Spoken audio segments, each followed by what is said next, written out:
மக்கள் கணக்கெடுப்பு வேண்டும் என்று எல்லாருடைய எண்ணமும் ஏற்பட்டதனுடைய விளைவு இன்றைக்கு 2027 மக்கள் தொகை கணக்கெடுப்பு முடிப்பது என்ற அடிப்படையில் அரசியல் சட்டம் திருத்தப்பட்டிருக்கிறது. அதனால தமிழ்நாட்டில் இருக்கக்கூடிய தொகுதிகள் குறைக்கப்பட்டிருக்கிறது என்று சொல்லுவது, அதாவது தமிழ் மக்களுக்காக பிரதிநிதித்துவம் இல்லை என்று சொல்வது தவறான ஒரு கணிப்பு. ஒருவர் கேட்க முடியும், எனக்கு இந்த தொகுதி இத்தனை வேண்டும், நீ ஏன் இத்தனை தொகுதியை கொடுக்கவில்லை என்று கேட்பதற்கு அதிகாரம் வாய்மொழியாக அமித்ஷா சொன்னார்னா, நாளைக்கு அமித்ஷா ராஜினாமா பண்ணிட்டு போயிட்டான்னா என்ன பண்ணுறது? ராகுல் காந்தி என்ன சொல்கிறார் சொன்னால், நீங்கள் கூட்டுங்கள், அதை பற்றி ஆட்சேபனை இல்லை, ஆனால் அதை சட்டத்தில் கொண்டு வாருங்கள், அரசியல் சட்டத்தில் கொண்டு வர, வாய்மொழியாக சொல்லாது. பெண்களுடைய இடஒதுக்கீடு தள்ளி போடாதீர்கள். இப்பொழுது இருக்கக்கூடிய அந்த 545 1/3 பகுதியை இப்பொழுதே கொடுத்து விடுங்கள் என்று சொல்கிறார். ஏன் அதை செய்யவில்லை? அப்படிங்கும்போது சுப்ரீம் கோர்ட்டினுடைய தீர்ப்பை கவனமாக இந்த அரசு செய்யவில்லை. ஜெயலலிதா அவர்கள் மரணப்படுக்கையில் இருக்கிற பொழுது, நாளைக்கு அவர்கள் இறக்கப் போகிறார்கள், 5ஆம் தேதி இறக்கப் போகிறார்கள், 2ஆம் தேதி அன்றைக்கு சுப்ரீம் கோர்ட்டில் வாதாடக்கூடிய வக்கீல்களை அதனுடைய பெட்டை சுற்றி உட்கார வைத்து அவர்களுக்கு இன்ஸ்ட்ரக்ஷன் கொடுக்கிறார்கள். நீ இப்படி பேசணும், என்னென்ன பாயிண்ட்டை நீ சொல்லணும்னு சொல்ல. உண்மையிலே காவிரி தாய் என்பது ஜெயலலிதா. ஜெயலலிதா விட்டால் நமக்கு காவிரி கிடையாது. அதே போல வைகை பெரியார் என்பது ஜெயலலிதா இல்லாவிட்டால் நமக்கு கிடையாது. வேறு யாரை வேண்டுமானாலும் நான் சொல்ல மாட்டேன்.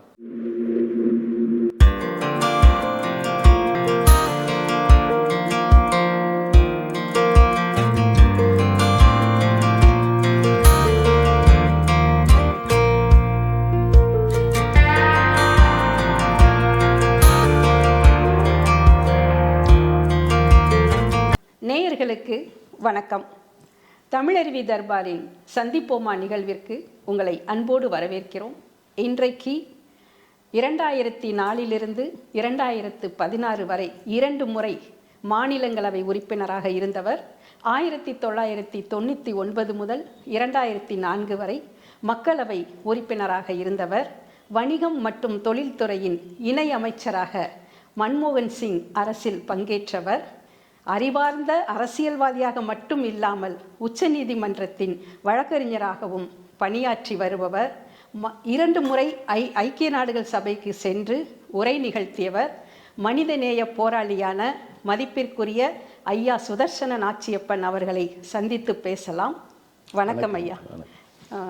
ஐயா, இன்னைக்கு நாடாளுமன்றத்தில் தொகுதி மறுவரையறை மசோதா அது எடுத்திருக்காங்க நாடாளுமன்றத்தில். பட் நீங்கள் காங்கிரஸ் கட்சி அதை ஏன் எதிர்க்கிறது? இப்போ தமிழகத்தில் 39 நாடாளுமன்ற உறுப்பினர்களாக இருக்கின்ற எண்ணிக்கை 59ஆக உயரும் என்று உள்துறை அமைச்சர் அமித்ஷா அவர்கள் உறுதியளித்திருக்கிறார். அப்படி இருக்கையில் ஏன் காங்கிரஸ் இதை எதிர்க்கிறது?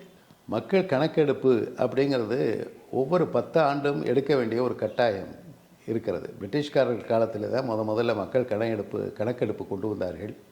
காரணம், அரசனுடைய திட்டங்களை செயல்படுத்துவதற்கும் அதற்கு போதுமான வரியை எவ்வாறு பயன்படுத்துவது என்பதை பற்றியும், மக்கள் மூலமாக என்னென்ன வருமானங்கள் வருகிறது, அதாவது ஜிடிபின்னு சொல்கிறோம்ல, இந்தியாவில் இருக்கக்கூடிய மக்கள் சக்தியின் மூலமாக என்னென்ன வருமானங்கள் வருகிறது, இந்த கணக்கெடுப்புகள் எல்லாமே ஆங்கிலேயர் காலத்திலே நாம் கற்றுக்கொண்ட பாடங்கள். அவர்கள் 1833 கணக்கெடுப்பு ஆரம்பித்து விடுகிறார்கள். 15 முறை அவர்கள் ஆட்சி காலத்திலேயே நடத்தி இருக்கிறார்கள். நாம் ஆட்சிக்கு வந்ததற்கு பின்னாலே நாம் ஒவ்வொரு 10 ஆண்டுகளுக்கும் ஒரு தடவையும் மக்களுடைய கணக்கெடுப்பு எடுக்க வேண்டும் என்று அரசியல் சட்டத்தில் சொல்லப்பட்டிருக்கிறது. ஆனால் குறிப்பிட்ட 1971க்கு பின்னால் வெவ்வேறு காரணங்களுக்காக அதை தள்ளி போட்டு கொண்டே வந்தார்கள். அந்த கணக்கெடுப்பு என்பதை தள்ளி போட்டதனுடைய விளைவு, நாம் இன்றைக்கு உற்பத்தி செய்யக்கூடிய பொருள்களின் மதிப்பு, மக்களுடைய தொகை, எந்த அளவுக்கு அவர்கள் வசதிகளை பெற்றிருக்கிறார்கள், எந்த அளவிற்கு விவசாயம் இருக்கிறது, எந்த அளவுக்கு தொழில்துறை இருக்கிறது, எந்த அளவுக்கு வேலையில்லா திண்டாட்டம் இருக்கிறது, எந்த அளவுக்கு கல்வி பெற்றிருக்கிறார்கள் என்ற கணக்கே குறிப்பான முழுமையான கணக்கு கிடையாது. அவ்வப்பொழுது எடுக்கிற சாம்பிள் சர்வே என்று சொல்லப்படுகின்ற வறுமையை பற்றி ஒரு கணக்கெடுப்பு எடுப்பது, இது போல தான் எடுத்திருக்கிறோம். அதனால் உலக நாடுகளில் நம்மை பற்றி இருக்கக்கூடிய கவனமும் குறைந்து கொண்டிருக்கிறது. அதனால் மக்கள் கணக்கெடுப்பு வேண்டும் என்று எல்லாருடைய எண்ணமும் ஏற்பட்டதனுடைய விளைவு தள்ளி போட்டு கொண்டே போகக்கூடாது, அதனால் நடத்தி தீர வேண்டும் என்ற கட்டாயத்தின் அடிப்படையில் இன்றைக்கு 2027 மக்கள் தொகை கணக்கெடுப்பு முடிப்பது என்ற அடிப்படையில் அரசியல் சட்டம் திருத்தப்பட்டிருக்கிறது. அந்த அரசியல் சட்டம் 2001 திருத்தப்பட்டது. அப்பொழுது நான் பாராளுமன்ற மக்களவை உறுப்பினராக இருந்தேன். அதற்கு பின்னால் 2011 திருத்தப்பட்டிருக்கிறது. அப்பொழுது மாநிலங்களவை உறுப்பினராக இருந்திருக்கிறேன்.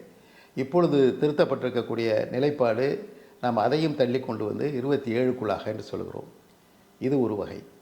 அரசியல் சட்டத்தில் மற்றொன்று என்ன சொல்லப்பட்டிருக்கிறதுன்னு சொன்னால், ஒவ்வொரு கணக்கெடுப்பும் மக்கள் கணக்கெடுப்பும் முடிந்தவுடன் தொகுதிகளுடைய மறுவரை அதாவது டீலிமிட்டேஷன்ஸ் என்று சொல்லப்படுகிற வரையறை செய்வது என்பது செய்ய வேண்டும் என்ற ஒரு கட்டாயம் கொடுக்கப்பட்டிருக்கிறது. அது எதற்காக கொடுக்கப்பட்டிருக்கு என்று சொன்னால், நாம் நன்றாக ஒரு புரிதலை உருவாக்கி கொள்ள வேண்டும்.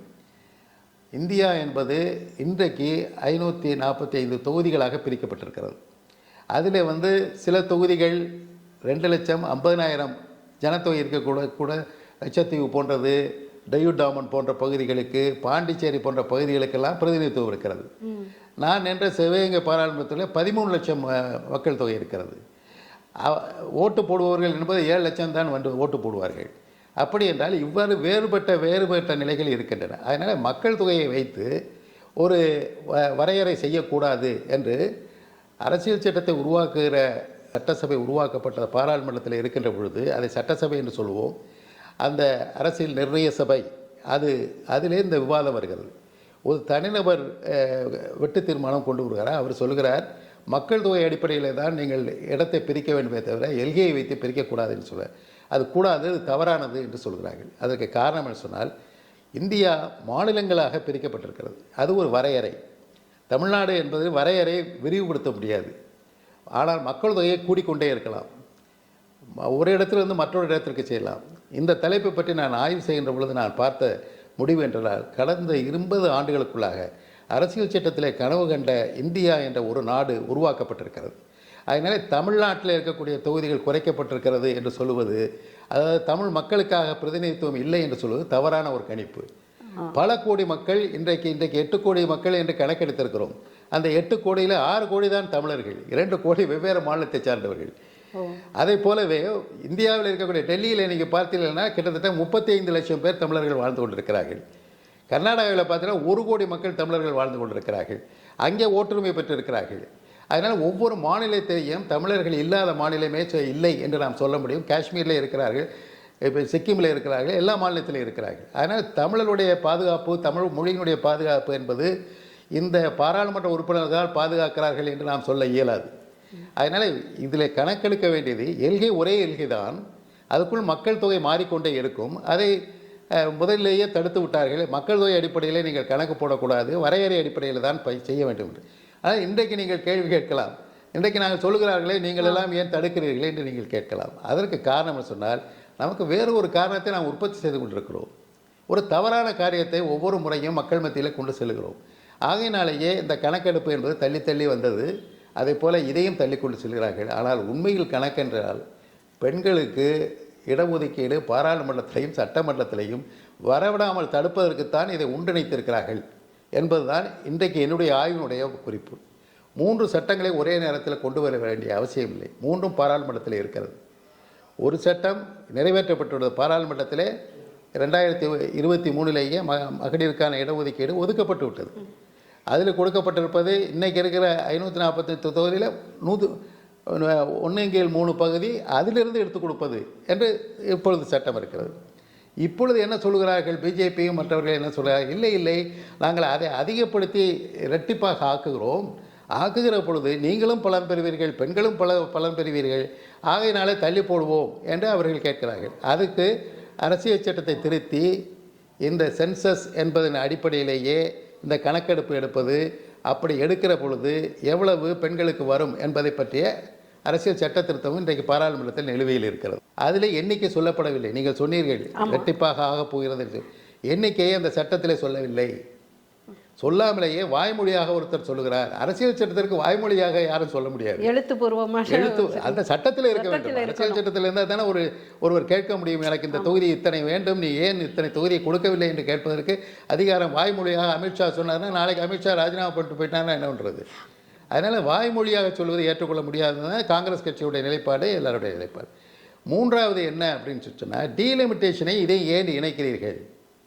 டீலிமிட்டேஷன் என்பது தொகுதியை நீங்கள் 27க்கு பின்னாலேயே நீங்கள் டீலிமிட்டேஷன் பண்ணலாம். சென்சஸ் வந்ததுக்கப்புறம் தான் நீங்கள் பண்ணணும். எதுக்கு இன்றைக்கி நீங்கள் அதை பற்றி முக்கியத்துவம் கொடுக்குறீங்க? அப்போ மூன்றுமே சேர்ந்து என்ன திட்டமிடுகிறீர்கள் என்றால், பெண்களுடைய அவர்களுக்கு இடஒதுக்கீடு கொடுப்பது என்பது 1996 இருந்து இந்த தடவை இந்த பட்டு புடவை வாங்கிக்க, இந்த தடவை நகையை வாங்கிக்கன்னு தள்ளிப்போடவே மாதிரி தள்ளிட்டு போயிட்டாங்க. இது என்னுடைய நேரடியாக நடந்த சம்பவத்தை உங்களுக்கு சொல்லுவது ஒரு ரசனையாகவும் இருக்கும் என்று நினைக்கிறேன். 2008 காங்கிரஸ் தலைமையிலான ஐக்கிய முற்போக்கு கூட்டணி ஆட்சி, அன்றைக்கு டாக்டர் மன்மோகன் சிங் அவர்கள் பிரதம அமைச்சராக இருக்கிறார்கள். அன்றைக்கு நான் பாராளுமன்றத்தில் நிலைக்குழு என்று 24 குழுக்கள் இருக்கின்றன. அது ஒவ்வொரு டிபார்ட்மெண்ட்டுக்கும் சேர்த்து அவர்கள் எவ்வாறு செயல்படுகிறார்கள், அவர்களுக்கு கொடுக்கப்படுகின்ற பட்ஜெட் போதுமானதாக இருக்கிறதா இல்லையா என்பதை பட்ஜெட் கொடுத்த உடனேயே இந்த 24 கமிட்டிகளுக்கு அனுப்பிவிடுவார்கள். பட்ஜெட்டில் விவாதம் நடப்பது என்பது குறைவாக இருப்பதற்கு காரணம், இதில் பாராளுமன்ற உறுப்பினர்கள் உட்கார்ந்து அதிகாரிக்கு நேருக்கு நேரே கேள்வி கேட்கலாம். இதை ஏன் நீ செலவழிக்கவில்லை, இதை ஏன் அதிகமாக செலவழித்திருக்கிறாய் என்பதை பாராளுமன்றத்தில் அதிகாரிகள் பதில் சொல்ல முடியாது, அமைச்சர் தான் சொல்ல முடியும்.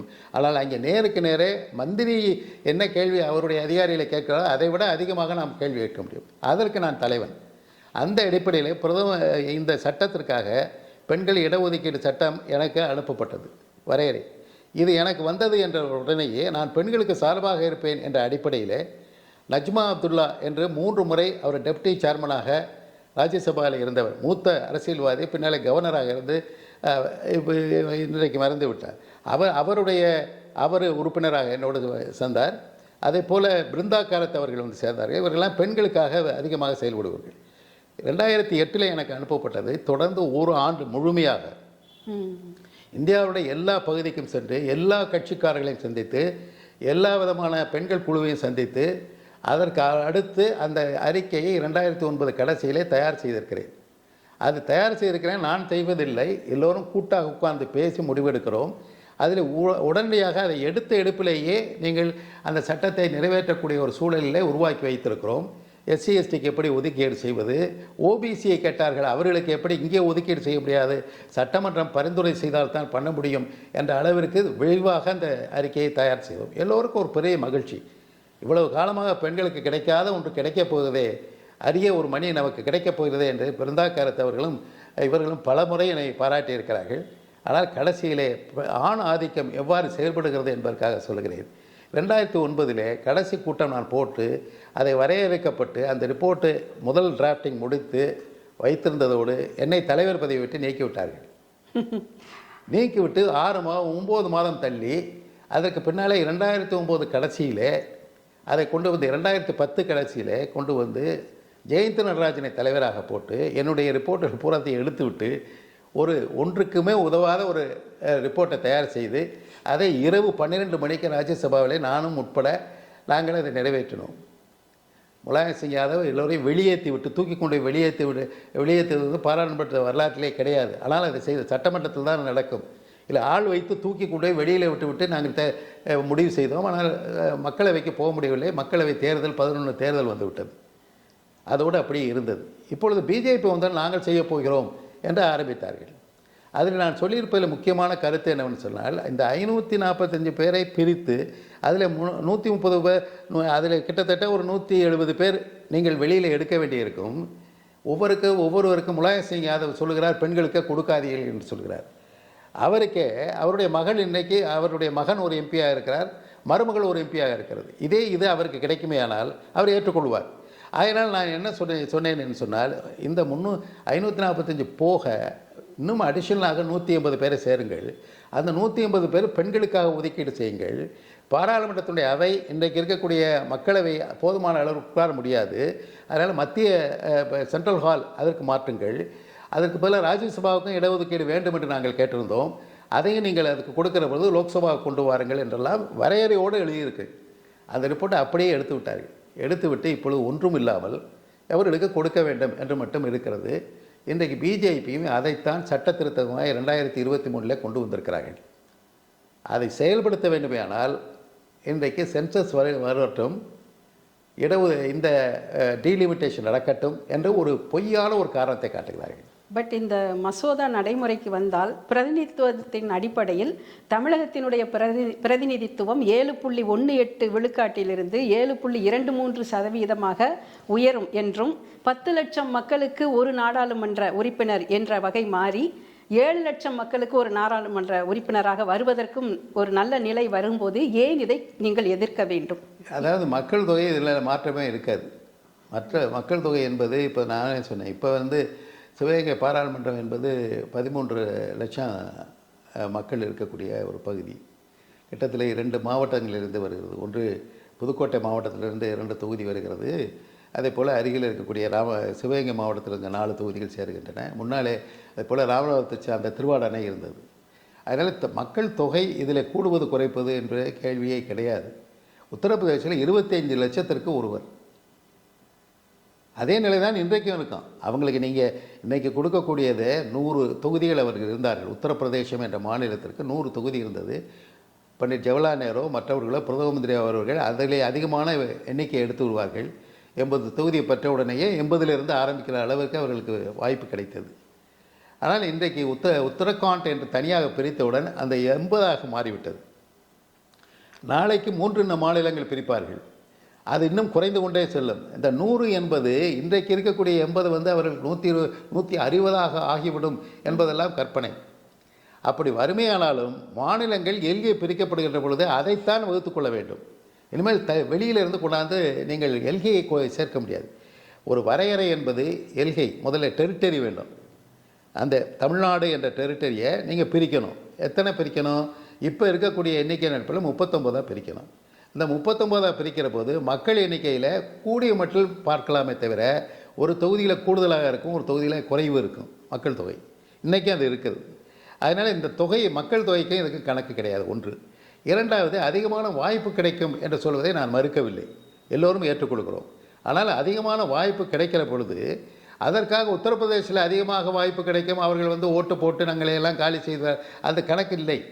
ஏன் சொன்னால் ஆய்வு செய்து பார்ப்பீர்களால் 80 ஆண்டுகளுக்காக அரசியல் சட்டம் மிக விரைவாக செயல்பாட்டை ஒன்று நடத்தி இருக்கிறது. இந்தியா முழுவதும் எல்லா மக்களும் எல்லா மாநிலங்களிலும் குடியிருக்கிறார்கள், எல்லா மாநிலங்களும் தொழில் பார்க்கிறார்கள், எல்லா மாநிலங்களும் விவசாயம். ராமநாதபுரத்தில் பஞ்சாபியர்கள் விவசாயம் பண்ணிக்கிட்டு இருக்காங்க. அப்போ நீங்கள் பஞ்சாபில் போய் தமிழ்நாட்டுக்காரன் உட்காந்து தொழில் பண்ணிக்கிட்டு இருக்கான். சந்திரசேகர் அப்படிங்கிறவர் டாட்டாவுடைய சேர்மன் ஆஃப் த டாட்டா கன்சர்னுக்கு போய் உட்காந்துருக்காரு. சுந்தர் பிச்சை உலகத்தினுடைய மிகப்பெரிய கூகுளுடைய சேர்மனாக இருக்கார். அவரெல்லாம் இங்கே தமிழ்நாட்டில் இருந்துட்டு வேலை பார்த்துக்கிட்டா இருந்தார். அவர் அந்தந்த நாட்டுக்கு போயிருக்கார். தமிழர்கள் போல பரவிய இனம் என்பது வேறு இனங்கள் என்று சொன்னால் யூதர்களை சொல்லலாம், அதுக்கடுத்து யாழ்ப்பாணம் தமிழர்களை சொல்லலாம். இப்படிப்பட்டவர்கள் நிறைய பேர் இருக்கிறார்கள். அதனால் தமிழர்களை காப்பாற்றுவதற்கு தமிழ்நாட்டில் நான் இருந்துதான் காப்பாற்றுவேன் என்பதில்லை. மகாராஷ்டிராவிலே சுப்பிரமணியம் என்ற நிதியமைச்சர் இருந்தார். மகாராஷ்டிராவிலேயே மராட்டியத்திலேயே கொண்டு முதல்ல பட்ஜெட் கொடுத்தவர் தமிழர். எங்கள் ஊர் சிவகங்கைக்காரர், என் தெருக்காரர் அவர். அவருக்கு கூப்பிட்டு வரவேற்பை வச்சுருந்தேன். அதனால் தமிழர்கள் எல்லா இடத்திலும் இருக்கிறார்கள். தமிழர்களை காப்பாற்றுவதற்காக இடஒதுக்கீடு தேவையில்லை. தமிழ்நாட்டினுடைய எல்கைக்குள்ளே இருக்கக்கூடிய தமிழர்களையும் தமிழ்நாட்டினுடைய எல்கைக்குள்ளே இருக்கக்கூடிய இந்தியாவை சார்ந்த அத்தனை பேரையும் நாம் காப்பதற்குத்தான் நாம் சிந்திக்க வேண்டும். அதனால் மொழி வாரியாக மாநிலங்கள் பிரிக்கப்பட்டிருந்தாலும் மொழி காப்பாற்றப்பட்டிருக்கிறது அதன் மூலமாக. ஆனால் அதுவே ஒரு காரணமாக சொல்லி நான் எனக்கும் உத்தரப்பிரதேசத்தில் இருக்க இந்தி பேசுவதற்கும் போட்டி வரும் என்பது இன்றைக்கு ஏற்றுக்கொள்ள முடியாது. உத்தரப்பிரதேசத்தில் இருக்கக்கூடிய அயோத்தியாவுடைய கோயிலை நிர்வாகம் செய்வதே தமிழ் சார்ந்த ஒரு ஐஏஎஸ் கலெக்டர் தான் பார்த்துக்கிட்டு இருக்காரு. அதே மாதிரி இங்கே இருக்கிற ஒரு ராஜஸ்தான்காரர் இருக்கார், இப்போ சீஃப் செக்ரட்டரியாக இருக்க ஒரு சண்டிகரை சேர்ந்தவர் இருக்கார். அதனால் இந்தியா என்பது இன்று ஒன்றோடு ஒன்றாக பிணைந்து விட்டது. அதனால் இன்றைக்கு மொழியை பற்றி பேசியோ மற்றதை பற்றியோ பேசியிருப்பார்கள். ஆனால் நிதர்சனமாக பார்ப்போமே, ஆனால் எல்கை, அந்த எல்கைக்குள்ளே இருக்கக்கூடிய மக்கள் தொகையை அதற்கு இருக்கக்கூடியதை கூட்டுவது என்பது அவசியம். ராகுல் காந்தி என்ன சொல்கிறார் சொன்னால், நீங்கள் கூட்டுங்கள், அதை பற்றி ஆட்சேபனை இல்லை, ஆனால் அதை சட்டத்தில் கொண்டு வாருங்கள், அரசியல் சட்டத்தில் கொண்டு வாய்மொழியாக சொல்லாதீர்கள். ஒன்று. இரண்டாவது, இதற்காக பெண்களுடைய இடஒதுக்கீடை தள்ளி போடாதீர்கள். இப்பொழுது இருக்கக்கூடிய அந்த 545 1/3 பகுதியை இப்பொழுதே கொடுத்து விடுங்கள் என்று சொல்கிறார். ஏன் அதை செய்யவில்லை? இதுதான் இன்றைக்கு இருக்கக்கூடிய கேள்வி. இப்போது இந்த தொகுதி மறுவரை மசோதா இன்றைக்கு வரைக்கும் நாடாளுமன்றத்தில் அது தாக்கல் செய்யப்படவில்லை. அதில் என்ன சரத்துகள் சொல்லியிருக்கிறது என்றதும் நமக்கு தெரியவில்லை. அப்படி இருக்கிற நிலையில் எதுவுமே தெரியாமல் நீங்கள் அதை எதிர்ப்பது என்பது மோடி அரசின் மீது உங்களுக்கு இருக்கின்ற காழ்ப்புணர்ச்சியை தானே காட்டுகிறது. இல்லை, அது வரையறை கொடுத்துட்டாங்க. வரையறை போன்ற இந்த ஏப்ரல் மாதம் நடத்துனாங்க பாருங்கள், தேர்தல் நேரத்தில் பெண்களுடைய இடஒதுக்கீடுன்னு சொல்லி பெண்களை எல்லாம் காப்பாற்றினது மோடி தான், அதனால எல்லாரும் மறந்துட்டு வந்து ஓட்ட போட்டுருவாங்க அப்படின்னு நினைக்கிறது. திராவிட முன்னேற்ற கழகம் மாதிரி அமைப்புகள் என்ன நினச்சிட்டாங்க அப்படின்னு சொன்னால், நம்மளை ஏமாற்ற பார்க்குறாங்க, அதனால் நமக்கு தொகுதி குறைஞ்சி போயிடும், அதனால் நாங்கள் எதுக்கிறோம்னு இவங்க பூரா சேர்ந்து ராகுல் காந்திக்கு முன்னிலைப்படுத்தி அந்த சட்ட திருத்தத்தை நிறுத்தி விட்டார்கள். ஆனால் அதையுமே வீம்புக்காகவே என்ன செய்ய தோற்று போகணுங்கிறதுக்காகவே என்ன பண்ணாங்கன்னு சொன்னால், இதை தொகுதி வரையறை சட்டம் என்பது வேறு, பெண்களுக்கு இடஒதுக்கீடு சட்டம் என்பது வேறு. பெண்களுக்கு இடஒதுக்கீடு சட்டம் என்பதை நாங்கள் அதிகமாக்கப் போகிறோம் அப்படிங்கிறது அரசியல் சட்டத்தை திருத்தணும். தொகுதியிலே வரையறை செய்ய போகிறோம் என்பது பாராளுமன்றம் மட்டும் உருவாகிற சட்டம். பாராளுமன்ற சட்டத்தையும் இதையும் இணைத்து கொண்டு போய் அவர் வைத்தார்கள். காரணம் என்ன சொன்னால், அந்த அரசியல் சட்டத்தை திருத்த வேண்டுமானால் 2/3 மக்கள் ஓட்டு போட வேண்டும், பாராளுமன்ற உறுப்பினர்கள் போட வேண்டும். அந்த அளவுக்கு பிஜேபிக்கு கிடையாது. ஆனால் அந்த தொகுதி வரையறையைத்தான் முன்னிறுத்துகிறோம் அப்படின்னு சொன்னீங்கன்னா அவர்களுக்கு சிம்பிள் மெஜாரிட்டி போதும், இருக்கிறதுல பாதி பேர் ஓட்டு போட்டால் போதும், அது அவங்க ஜெயிக்கக்கூடிய சட்டம். அதை தனியாக இதை தனியாக போடுங்கன்னு சொல்லி ராகுல் காந்தி கேட்குறாரு. முடியாதுன்னு ஒரே டயத்தில் இன்ட்ரடியூஸ் பண்ணுறாங்க. அப்போ ஓட்டெடுப்பு எடுக்கிறதோ தோற்று போயிடுது, அதோடு முடிச்சிடுறாங்க. அப்படி என்றால் கண் துடைப்பு தான் இவர்கள் செய்கிறார்களே தவிர உண்மையான நேசத்தோடு எண்ணிக்கையை அதிகப்படுத்த வேண்டும், பெண்களுக்கு இடஒதுக்கீடு அதிகப்படுத்த வேண்டும், கொடுப்பதையும் இன்னும் அதிகமாக எடுத்து கொடுக்க வேண்டும் என்ற எண்ணங்கள் எல்லாம் இங்கே இல்லை. ஆகையினால் தான் ராகுல் காந்தி எடுக்கக்கூடிய நிலை, பெண்களுக்கு என்று தனியாக பிரிங்கள், அவர்களுக்கு உள்ளது இப்போவே சட்டத்தை நிறைவேற்றுங்கள், நாங்கள் ஆதரவு கொடுக்குறோம். அதற்கு அடுத்து இதை தொகுதி வரையறை சட்டம் இருக்கிறதா, அதை பற்றி இருக்கக்கூடியதற்கு நீங்கள் பாராளுமன்றத்தில் வாய்நாளை சொல்வது தவறு, அதை அரசியல் சட்டத்திலே சேருங்கள், நாங்கள் ஏற்றுக்கொள்கிறோம். இதை ஏன் செய்யவில்லை? இதுதான் இன்றைக்கு இருக்கக்கூடிய கேள்வி. 1985 அப்போது பிரதமராக இருந்த ராஜீவ்காந்தி அவர்கள் பஞ்சாயத்து ராஜ் சட்டத்தை கொண்டு வந்தார். அவர் என்ன சொன்னார் என்றால், 30 ஆண்டுகளில் கிராம ஊராட்சிகள் அனைத்துமே சுய ஆட்சியை பெறுகின்ற வாய்ப்பு பரிபூரணமாக எல்லா ஊராட்சிகளுக்கும் கிடைத்துவிடும் என்று சொன்னார். ஆனால் இந்த சட்டம் நிறைவேறி இன்று 41 ஆண்டுகள் கடந்து விட்டன. இன்றைக்கு அந்த ராஜீவ்காந்தியின் கனவாகிய கிராம சுயாட்சி தான் எல்லா இடங்களிலும் நிறைவேறியிருக்கிறது என்று நீங்கள் நினைக்கிறீர்களா? கர்நாடகத்திலே பார்ப்பீர்கள், பஞ்சாயத்து அந்த ஜில்லா பரிஷத் மாவட்ட பஞ்சாயத்துக்கு மிகப்பெரிய அதிகாரங்கள் கொடுக்கப்பட்டிருக்கின்றன. ஒருத்தரை பார்த்து நீங்கள் ஜில்லா பரிஷத் சேர்மனாக இருக்கீங்களா இல்லை மந்திரியாக வர்றீங்களா, எனக்கு மந்திரி வேண்டாம், ஜில்லா பரிஷத் போதும்னு சொல்லுவாங்க. ஏன்னா பட்ஜெட்டை அதிகமாக இவங்க கொடுக்கலாம். அந்த அளவுக்கு தன்னிச்சையான ஒரு ஆட்சியை ராஜீவ்காந்தி அவர்கள் கண்ட கனவை கர்நாடகத்தில் நிறைவேற்றப்பட்டிருக்கிறது. அதே போலவே கேரளாவில் நிறைவேற்றப்பட்டிருக்கிறது, மகாராஷ்டிராவில் ஓரளவுக்கு நிறைவேற்றப்பட்டிருக்கிறது. இப்படி மாநிலங்கள் சார்ந்து இருக்கிறது. காரணம் என்னவென்று சொன்னால், அந்த சட்டத்தை நிறைவேற்றுவதற்கு மிக கடுமையான எதிர்ப்பு நரசிம்மராவ் பீரியடில் வந்தது. அவர் ராஜீவ்காந்தி அந்த சட்டத்தினுடைய முன்வடிவெல்லாம் தயார் செய்து விட்டார். ஆனால் அதுக்குள்ளே இறந்ததுனால அதற்கு பின்னால் வந்த நரசிம்மராவ் ஆட்சியிலே இது கொண்டு வரப்பட்டது. அன்றைக்கு போதுமான மெஜாரிட்டி காங்கிரஸுக்கு கிடையாது.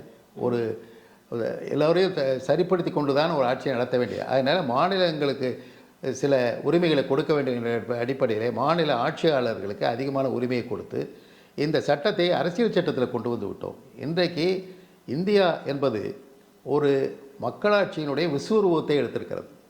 அந்த விஸ்வரூபம் என்பது என்னவென்று சொன்னால், மக்களவை 5 ஆண்டுகளுக்கு ஒரு முறையோ இல்லை இடையிலேயோ நீங்கள் அதை கலைக்கலாம். சட்டமன்றத்தை 5 ஆண்டுகளுக்கு இடையிலேயோ ஒரு 5 ஆண்டுக்கு பின்னாலே கலைக்கலாம். ஆனால் கிராம சபையை என்றைக்கும் கலைக்க முடியாது. அது என்றைக்குமே நித்திய ஆயுசோடு இருக்கக்கூடியது. அப்படி என்றால் அது அவர்களுக்கு தனியான அதிகாரம் கொடுக்கப்பட்டிருக்கிறது. எதில்? அரசியல் சட்டத்தில் கொடுக்கப்பட்டிருக்கிறது, தனி சட்டத்தில் இல்லை.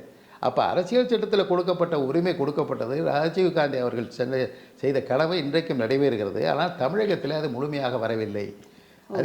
அதிகாரிகள் அந்த அதிகாரத்தை எடுத்துக்கொண்டு விட்டார்கள். காரணம், அமைச்சர்கள் தவறான ஒரு சிந்தனையோடு இருக்கிறார்கள். மாநில அமைச்சர்கள், அவர்களுக்கு அந்த அதிகாரம் போய்விட்டால் எனக்கு என்ன வேலைன்னு சொல்லுவாங்க. உங்களுக்கு அதிகமான வேலை இருக்கிறது. அதை பற்றி சிந்திக்க வேண்டியது, நெடுஞ்சாலைகள் போட வேண்டும், துறைமுகங்கள் கட்ட வேண்டும், அதே போல் தொழில்துறைகளை உருவாக்க வேண்டும், இதெல்லாம் உங்களுக்கு இருக்குது. இது கிராமத்துக்குள்ளே இருக்கக்கூடிய தொழிலை எவ்வாறு செய்வது, கிராமத்தில் இருக்கக்கூடிய விவசாயிகளுக்கு எப்படி மடை கட்டுவது, பெரிய அணையை கட்டுவது மாநில அரசு கட்டும், அதுவும் பெரிய அணையாக இருந்தால் மத்திய அரசும் சேர்ந்து கட்டும். சிறு கிராம சாலைகள் போடுவது எவ்வாறு, பள்ளிக்கூடங்கள் கட்டுவது எவ்வாறு, உயர்நிலைப்பள்ளி இது எவ்வாறு நடத்துவது, இதை பற்றி இவர்கள் பேசுவார். காலேஜ் கட்டுவது, யூனிவர்சிட்டி கட்டுவது ஸ்டேட் செய்யலாம். இதை கூட புரிந்து கொள்ளாமல் எல்லா அதிகாரத்தையும் நம்மிடம் வந்தால் தான் நம்மளை கீழே இருக்கக்கூடிய மதிப்பார்கள், இல்லாவிட்டால் மதிக்க மாட்டார்கள் என்ற ஒரு தவறான போக்கின் அடிப்படையில் கிராம சுவராஜ்யத்திலே அரசியல் சட்டத்தில் சொல்லப்பட்டதை இன்னும் கொடுக்காமல் தடுத்து வைத்திருக்கிறார்கள். கொடுத்தாலும் அதை அதிகாரிகள் கையில் கொடுத்து வைத்திருக்கிறார்கள். அவர்கள் சொல்கிறபடி தான் அதிகாரிகள் கேட்கிறார்கள். மக்கள் சொல்கிறபடி, கிராம சொல்கிறபடி செய்யவில்லை.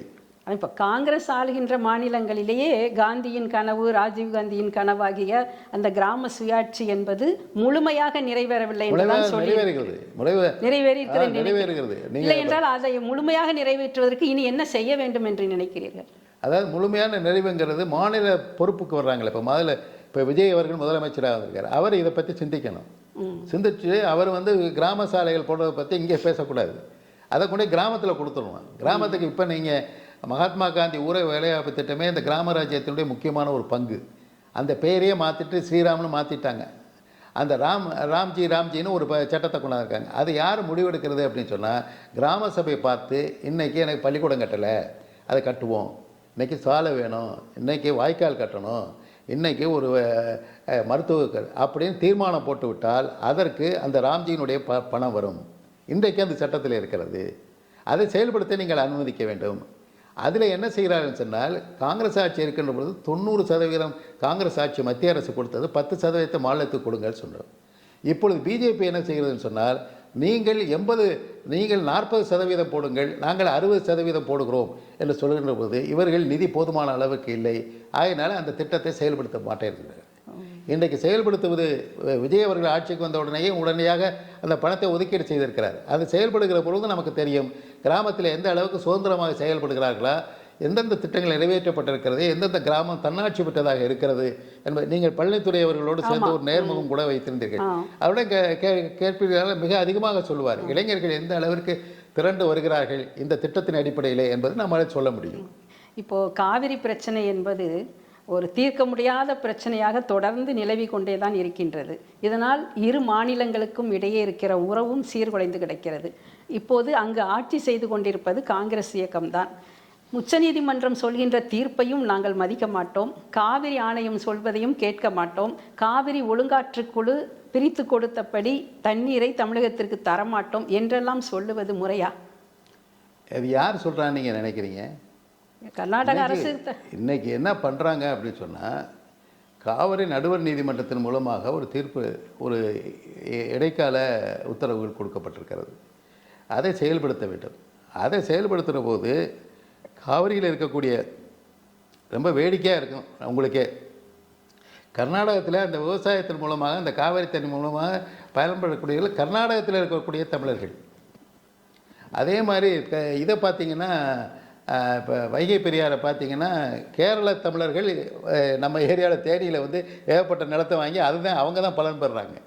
இது மாதிரி இதுக்கு மொழிவாரியாகவோ மக்களுக்கு இது இல்லை, விவசாயிகளுடைய பிரச்சனை. அது விவசாயிகளுக்கு சரியான நேரத்தில் தண்ணீர் திறக்கப்படுகிறதா, அதில் மறுக்கப்படுகிறதா அப்படிங்கிறது சுப்ரீம் கோர்ட்டினுடைய தீர்ப்பை கவனமாக இந்த அரசு செய்யவில்லை.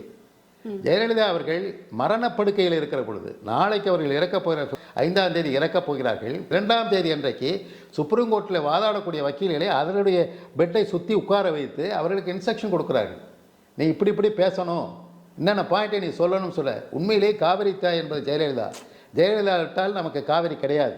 அதே போல் வைகை பெரியார் என்பது ஜெயலலிதா இல்லாவிட்டால் நமக்கு கிடையாது. வேறு யாரை வேண்டுமானால் நான் சொல்ல மாட்டேன். ஆனால் அப்படிப்பட்டதை அந்த சுப்ரீம் கோர்ட்டில் ஒரு தடுமாற்றத்தை உருவாக்கி விட்டார்கள். நான் அப்பொழுது அங்கிருந்து இங்கே தமிழ் பத்திரிகையில் ஊடகத்தில் சொன்னேன். என்னுடைய பேட்டி மிக குறைவான அளவிற்கு வந்திருந்தது. ரிவ்யூ பெட்டிஷன் போடுங்கள். காரணம், ஒரு ஐரோப்பாவிலே ஒரு முறை இருக்கிறது. ஐரோப்பாவுடைய சட்டம் தான் உலகத்தில் இருக்கக்கூடிய வரைமுறைகள்லாம் எடுத்துக்கிறது. ஹெல்சிங்கி லா என்று சொல்லுவது. அதாவது நீர்களை பகிர்வு செய்வது ஐரோப்பாவில் அடிக்கடி சண்டை வரும். காரணம், எல்லாம் நம்ம மாநிலத்தை விட சின்ன சின்ன மாநிலம். இப்போ ஜெர்மனிங்கிறது தமிழ்நாடு மாதிரி, ஃப்ரான்ஸுங்கிறது கர்நாடகா மாதிரி. அதனால் அவங்களுக்கு தண்ணி பிரச்சனை இருந்துக்கிட்டு, அதனால் அவங்க என்ன சொன்னாங்க அப்படின்னு சொன்னால், இயற்கையாக வரக்கூடிய தண்ணீரிலே 2 அரசுகளும் பயன்பட வேண்டும், 2 விவசாயிகளும் பயன்பட வேண்டும். 1. 2வது, கீழே இருக்கக்கூடியவர்களுக்கு மேலே இருக்கக்கூடியவர்கள் தடுக்கக்கூடாது. 2வது. 3வது, அவருடைய கொள்கை எல்சிக்கினுடைய கொள்கை சட்டம். அதில் மூன்றாவது என்னவென்று சொன்னால், கீழே இருக்கக்கூடியவர்களுக்கு போதுமான அளவிற்கு தண்ணீர் கிடைக்குமேயானால் அந்த தண்ணீரை நீங்கள் இதை கழிக்கலாம் என்று இருக்கிறது, கழித்துக் கொள்ளலாம் என்று இருக்கிறது. இந்த இடத்துல தான் ஜெயலலிதா சொன்ன வேண்டிய வக்கீல்கள் வாதாடவில்லை, தீர்ப்பிலே இது வரவில்லை. என்ன தீர்ப்பில் என்ன வந்து விட்டதுன்னு சொன்னால், எங்களுக்கு பெங்களூருக்கு 10 டிஎம்சி தண்ணீர் வேண்டும் என்று அவர்கள் கோரிக்கை வைக்கிறார்கள் கர்நாடகாவில். நாம் என்ன சொல்லியிருக்க வேண்டுமானால், நீங்கள் உங்களுடைய தண்ணீரிலிருந்து 10% எடுத்துக்கொள்ளுங்கள், எங்களுடைய தண்ணீரை பிடிக்காதீர்கள் என்று சொல்ல வேண்டும். அந்த தீர்ப்பை படித்து பார்த்தால் தெரியும். அதில் சொல்லப்பட்டிருக்கிறது, காவிரிக்கு தனியாக மழை பெய்கிறது. அதாவது தஞ்சை மாவட்டத்திலே காவிரி இருக்கக்கூடிய மக்களுக்கு, கீழே இருக்கக்கூடிய டெல்டா பகுதி மக்களுக்கு இருக்கக்கூடிய விவசாயிகளுக்கு மழை பெய்கிறது, தண்ணீர் வசதி அதிகப்படுத்தியிருக்கிறார்கள், தேக்கி வைத்திருக்கிறார்கள் என்று ஒரு கணக்கை போடுகிறார்கள் கர்நாடக அரசு. அதை நீங்கள் மறுக்கவில்லை. மறுக்காதனால அவன் என்ன தீர்ப்பு சொல்லிட்டாங்கன்னா, 10 டிஎம்சி நீ பெங்களூருக்கு கொண்டு போகலாம். பெங்களூருக்கு கொண்டு போகலாம்னா எப்படி கொண்டு போகலாம்? அணை கட்டினா தானே கொண்டுட்டு போக முடியும், இல்லைன்னா பைப் லைன் போட்டு பிடிச்சி கொண்டு போகணும். இதுதான் இன்னைக்கு பிரச்சனை. இந்த பிரச்சனை உட்கார்ந்து பேசி தீர்க்கணுமே தவிர இங்கேயும் ஒரு கோஷம் போடுறது அங்கேயும் கோஷம் போடுறதுனால தீர்க்கவே முடியாதுதான். ஆனால் உச்சநீதிமன்றம் என்ன சொல்லியிருக்கிறது, ஆண்டுக்கு 177 டிஎம்சி தண்ணீர் தமிழகத்திற்கு தரணும்னு சொல்லியிருக்கார். அதை கூட அவங்க சரியா கொடுக்கலையே. நீங்க ஒரு உச்சநீதிமன்ற வழக்கறிஞராக இவ்வளவு தெளிவாக சொல்றேன் உங்களுக்கு. அதை இந்த கொடுக்கப்பட்டதை அவர்கள், அதான் நான் ஆரம்பத்தில் விவசாயி மேல்மடையில் இருக்க கீழ்மடைக்கு திறந்து விட மாட்டேன், அவ்வளவு பெரிய உணர்வுகள்லாம் இருக்காது. கிராமங்கள்லேயே ஒரு கட்டுப்பாடு இருக்கிற காலத்தில் தான் நடந்துச்சு. இப்போ ஏகப்பட்ட கிராமங்களில் போலீஸ் தான் தலையிடுறது, ரெவன்யூ இன்ஸ்பெக்டர் தான் தலையிடுறாங்க. ஏன்னா கிராம கட்டுப்பாடை உடைச்சிட்டாங்க. அதே மாதிரி கர்நாடகாவுக்கும் தமிழ்நாட்டுக்கும் பிரச்சனைகள் வந்ததே கிடையாது. ஆனால் அரசியலில் மேல்போக்காக இருக்கக்கூடிய அரசியல்வாதிகள் எப்போதுமே ஒரு கோபத்தை உருவாக்கி கொண்டு 2 மாநிலங்களிடையே இடையூறை உருவாக்க வேண்டும் என்று திட்டமிடுவர்கள் தான் இவ்வாறு பேசுகிறார்களே தவிர, இப்போ சைனாவுக்கும் நமக்கும் பிரம்மபுத்திராவில் பிரச்சனை இருக்குது, மற்ற நதிகள் பூராத்தில் பிரச்சனை இருக்குது. 2 நாடும் ஒரு பக்கத்தில் துப்பாக்கி குண்டு எல்லாத்தையும் தயார் பண்ணிக்கிட்டு இருக்கோம், ஒரு பக்கத்தில் பேச்சுவார்த்தை தான் நடத்திக்கிட்டு இருக்கோம். பேச்சுவார்த்தையின் மூலமாக தான் முடிவு காண முடியும்னே, துப்பாக்கி குண்டுனால பண்ண முடியாது. ரெண்டாவது, இப்படி இங்கேயும் ஒரு அறிக்கை விடுறது அங்கேயும் ஒரு அறிக்கை விடுது, அவங்களும் உடனே கர்நாடக பேரவைன்னு ஒன்று உருவாக்கிக்கிறது, அதுக்கு ஒரு தகராறு பண்ணுறது, ஸ்ட்ரைக் அடிக்கிறது, இது முடிவே வராது. அறிவுபூர்வமாக ஒரு தீர்ப்பு கொடுக்கப்பட்டிருக்கு. தீர்ப்பில் இருக்கக்கூடிய தவறை எவ்வாறு திருத்துவது, நடுவர் மன்றம் கொடுத்த தீர்ப்பை எவ்வாறு நிலைநிறுத்துவது, அதை எவ்வாறு, இப்போ சுப்ரீம் கோர்ட்னு நமக்கு ஒன்று இருக்கிறதுனால அது தெளிவாக சொல்லுதில்ல. ஏன் நீ சொன்னபடின்னு நடக்கலை? இயற்கையாக வர்ற தண்ணீரை நீ எதுக்கு மறிக்கிற? சுப்ரீம் கோர்ட் ஜட்ஜி கேட்டிருக்காங்க.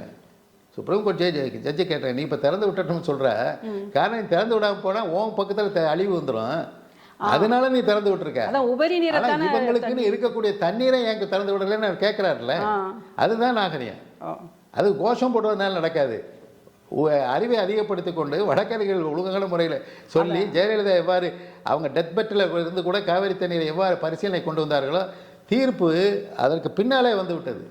பழனிசாமி வந்து விட்டார். பழனிசாமிகிட்ட நான் பல அறிக்கைகள் கொடுத்தேன், தயவுசெய்து ரிவ்யூ பெட்டிஷன், ஏன்னா 30 நாளைக்குள்ளே போடுங்கன்னு சொன்னால் போடவே இல்லை. திமுக ஆட்சியிலையும் சொல்லி பார்த்தேன், கேட்கல.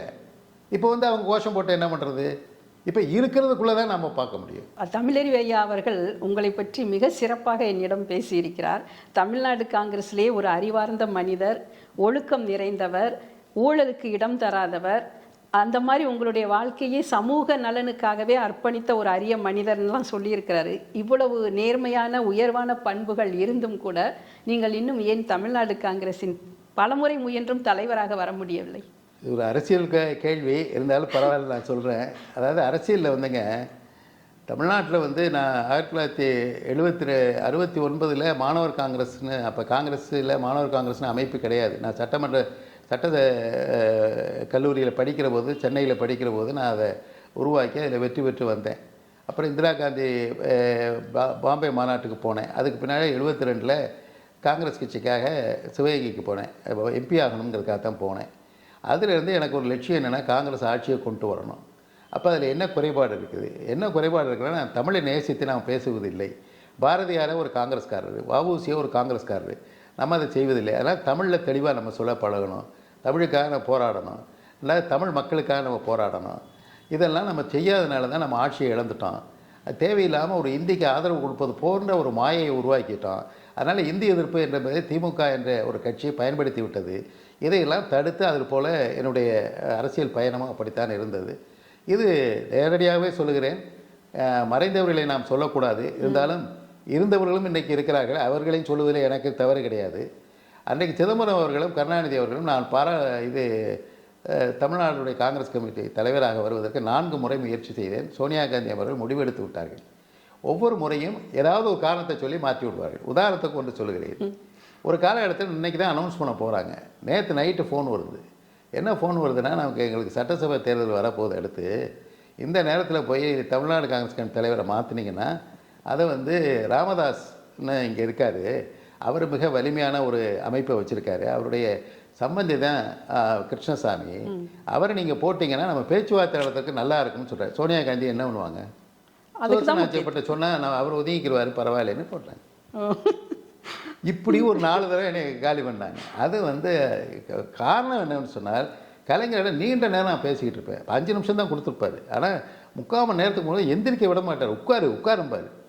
உட்காந்து சங்கதியாக கேட்பார். நிறைய விஷயங்களை கேட்டு அறிஞ்சிக்கிடுவார். இலங்கைக்கு போயிட்டு வந்தோடனே எங்கிட்டலாம் உட்காந்து பேசினார். அவ்வளவு பேசக்கூடியவருக்கு அவருக்கு ஒரு முடிவுக்கு வந்துட்டார். இவனை விட்டோம்னா சரியாக வராது, இவன் நம்ம கொள்கைகள் பூராத்தையும் இவன் வச்சுருக்கான் அப்படிங்கிற ஒரு அரசியல் ரீதியாக ஒரு சிந்திப்பதில் தவறு கிடையாது. அவர்கள் கட்சியை காப்பாற்றுவதற்கு என்னென்ன வழிமுறைகளை செய்ய வேண்டுமோ அதை செய்யும். நம்ம கட்சி தான் அதுக்கு தயாராக, நம்ம கட்சியில் இருக்கவங்களே நம்மளை காப்பாற்றலைங்கிறது என்ன பண்ணுறது? இன்றைக்கி அதனால் இன்றைக்கு மாணிக்க தாகூர் அவர்கள் வந்திருக்காங்க, மிகப்பெரிய மகிழ்ச்சி. அவரை எந்தெந்த வகையில் நல்ல முறையில் வர வேண்டுமோ அந்த பயிற்சியில் 20 ஆண்டுகளாக டெல்லியில் பெற்றிருக்கிறார், வெவ்வேறு மாநிலங்களுக்கு சென்று. அதனால் அந்த குறைபாடாக நான் எதிர்பார்க்கவில்லை. எனக்கு அந்த வாய்ப்பு கொடுக்கப்படவில்லை என்ற ஒரு ஆதங்கம் எனக்கு இருந்தாலும் அதுவே வாழ்க்கை என்று நான் எதிர்பார்க்கவில்லை. வெவ்வேறு முறைகள் இருக்கின்றன, நாம் எதை செய்ய வேண்டும் தமிழகத்திற்கு என்பதை பாராளுமன்றத்தில் உறுப்பினராகவும் அதே போல் அந்த அமைச்சராக இருக்கிற பொழுதும், அதற்கு முன்னாலே 7 ஆண்டுகளும் பின்னாலே ஒரு 2 ஆண்டும் அந்த பாராளுமன்ற நிலைக்குழுவாக இருக்கிற பொழுதும், உதாரணத்திற்கு தமிழ்நாடு என்ற பெயரை கொண்டு வந்தது காங்கிரஸ் கட்சி. தமிழ்நாடு என்பது 1920 காந்தியடிகள் தமிழ்நாடு காங்கிரஸ் என்று பெயர் வைத்தார். அன்றையிலிருந்து இன்றைக்கு வரைக்கும் தமிழ்நாடு காங்கிரஸ். தமிழ்நாடு என்பதை மெட்ராஸ் மாநிலத்தை தமிழ்நாட்டை மாற்றவில்லை என்ற ஒரு கோரிக்கையை வைத்து திமுக ஆட்சிக்கு வந்தார்கள். ஆனால் இன்றைக்கு வரைக்கும் இந்தியாவிலேயே ஒரு 4 மாநிலங்களை தவிர மற்ற மாநிலங்கள் எல்லாம் மாநிலத்தினுடைய பெயரிலே தான் உயர்நீதிமன்றம் இருக்கிறது. நான் பெருந்தலைவராக இருந்து சேர்மனாக இருந்து 5 முறை தீர்மானம் கொண்டு வந்திருக்கிறேன் பாராளுமன்ற நிலைக்குழுவிலே.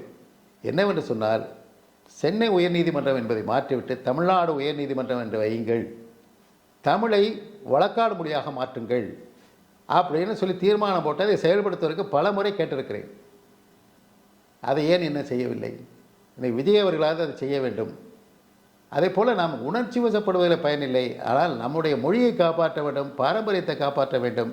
அதற்கு எந்த நிலையில் இருந்தாலும் நம்மளால் செய்ய முடியும் என்பதை என்னால் செய்து காட்ட முடிந்தது. ஓகே, நாங்கள் இந்த தமிழருவி தர்பாரில் கடந்த பதிவில் ஐயா பழனிதுரை அவர்களை நேர்காணல் எடுத்தேன். அந்த பதிவை நீங்களும் பார்த்திருப்பீர்கள் என்று நினைக்கிறேன். முழுமையாக பார்த்தேன். அது ஊராட்சி அமைப்புகள் குறித்தும் கிராம சபைகள், பஞ்சாயத்து ராஜ் பற்றியெல்லாம் மிக தெளிவான பல அருமையான விளக்கங்களை கொடுத்திருந்தார். அதை பற்றி உங்களுடைய கருத்துக்களை நீங்கள் ஏதாவது பகிர்ந்து கொள்வதாக இருந்தால் பகிர்ந்து கொள்ள. அவர் எனக்கு பாராளுமன்ற உறுப்பினராக இருக்கும்போது என்னுடைய நிதியிலிருந்து ராஜீவ்காந்தியினுடைய கம்ப்யூட்டர் செக்ஷன் ஒன்று காந்தி கிராமத்தில் ஒரு பேராசிரியராக இருக்கிற பொழுது அதுக்கு பண உதவிக்கு கொடுத்தேன். அதிலிருந்து எனக்கும் அவருக்கு ஒரு நெருக்கமான பழக்கம். அவரை போல் ஒரு காந்தியவாதி தேடியே பார்க்க முடியாது. காந்தியத்தை தன்னுடைய சதையும் நரம்புமாக ரத்தமாக மாற்றியிருக்கிறார். அதற்கு அடுத்து அவர் நேசிக்கக்கூடியவர் யார் என்று கேட்டீர்களா? எல்லா உலகத்தில் இருக்கக்கூடிய அறிஞர்களெல்லாம் அவர் கோட் பண்ணுற அளவுக்கு திறமையானவர்.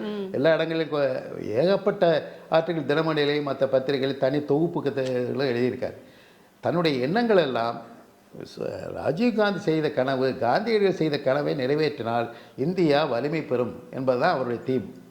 அதை நான் சில நேரங்களில் கொஞ்சம் நட்பின் அடிப்படையில் கேலியாக கூட சொல்கிறது, இப்படியே கனவே கண்டுகிட்டு இருக்கீங்க, என்றைக்குங்க நடக்க போகுது, பேராசிரியர் இதை கனவு காலத்தில் செய்ய முடியுமா அப்படின்னு கூட நக்கல் பண்ணுவேன். இல்லை, உறுதியாக இருக்கிறேன். என்னிடம் இந்த மாணவர்கள் வந்தார்கள், இந்த ஊராட்சி தலைவர் வந்தார்கள், அவர்கள் செய்தார்கள், நான் அவரிடம் செய்து உங்களை அழைத்து செல்கிறேன் அப்படின்லாம் உறுதி சொல்லுவார். இப்போ நான் அவருக்கு என்ன சொன்னேன்னு கேட்டால், இந்த பேட்டியை பார்த்ததுக்கப்புறம் அந்த காலம் இருக்குது பாருங்கள், அந்த காலம் ஒத்து வரணும். இன்றைக்கு விஜயனுடைய ஆட்சியிலே இதை செய்ய முடியும். அவருடைய சிறப்புகளை அறிந்து விஜயனுடைய ஆட்சியிலே அவரை ஒரு ஆலோசகராக மாற்றி அந்த செயல்பாடுகளை கொண்டு வந்து இன்றைக்கு இருக்கக்கூடிய இளைஞர்கள் என்ன செய்வது என்று தெரியாமல் இருக்கிறார்கள். இன்றைக்கு காக்ரோச் பார்ட்டின்னு ஒன்று ஆரம்பிக்கிறாங்க, பெரிய தகராறு நடக்குது, இந்தியா முழுவதும் கொளுத்து. காரணம் என்ன செய்வது என்று தெரியவில்லை, அரசியல்வாதிகளை அவர் வழி நடத்தவில்லை. ஆக்கப்பூர்வமான செயல் எதுவுமே வெள்ளம் போல வருகிறார்கள். அதை வரையறுக்கக்கூடியது காந்தியமும் ராஜீவ் காந்தியுடைய கொள்கையும் பேராசிரியர் பள்ளித்துறை அவருடைய சிந்தனையும் தான். நான் அவர்களை பாராட்டிய உங்கள் இதில் தொகுப்பில் நான் சொல்லியிருந்தேன்.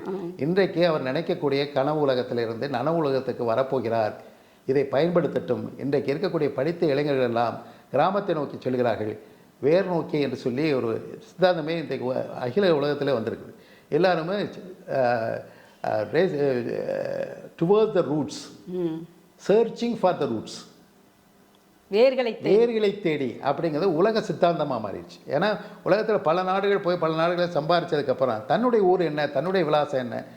உதாரணத்துக்கு நீங்கள் கேட்டீங்க, இப்போ கென்றி இவங்க அமெரிக்காவுடைய துணை ஜனாதிபதியாக இருந்தவங்க கமலா ஹாரிஸ், அவங்க வந்து கும்பகோணத்துக்கிட்டத்தில் இருக்க கிராமத்தை சேர்ந்தவங்க. இன்றைக்கி அந்த கல்வெட்டுலாம் இருக்குது, அவங்க டொனேஷன்லாம் கொடுத்துருக்காங்க, இந்த ஊருக்கு வந்திருக்காங்க. அதே போல் தமிழ்நாட்டில் இதில் கடற்கரை ஓரத்தில் இருக்கக்கூடிய பகுதியில் தான் வாழ்ந்துருக்கிறாங்க. அவர்கள் எல்லாமே அந்த ரூட்டை தேடி வர்றாங்க. அவங்க இங்கே இருக்கக்கூடிய ஒரு இன்ஜினியர் பெண்ணு தானாக வெளியே போய் அமெரிக்காவில் போய் சேர்ந்து ஒரு இன்ஜினியராக மாறுறாங்க. அந்த இடத்துல இன்ஜினியராக இன்னொருத்தர் வேலை செஞ்சவங்க ஆப்பிரிக்காக்காரர், அவரை திருமணம் செஞ்சு அதன் மூலமாக பிறந்த குழந்தை அவர் இந்தியாவிலே இப்போ அமெரிக்காவிலே துணை ஜனாதிபதியாக வந்துட்டார். பல பேர் கவர்னராக வந்து கொண்டு இருக்கிறார்கள். இங்கிலாந்தில் அதே போல் வந்து கொண்டு இருக்கிறார்கள். பல நாடுகளில் அமைச்சர்களாக வந்து கொண்டு இருக்கிறார்கள். அதனால் இன்றைக்கு இருக்கக்கூடிய சூழலில் நம்முடைய அறிவு என்பது உலகம் முழுவதும் பரவி இருக்கிறது. ஓகே, ரொம்ப அருமையாக நான் கேட்ட கேள்விகளுக்கெல்லாம் மிக தெளிவாக விளக்கமாக பதில் சொன்னீர்கள். தமிழர் விதர்பா சார்பாக உங்களுக்கு மிக்க நன்றி. ரொம்ப நன்றி.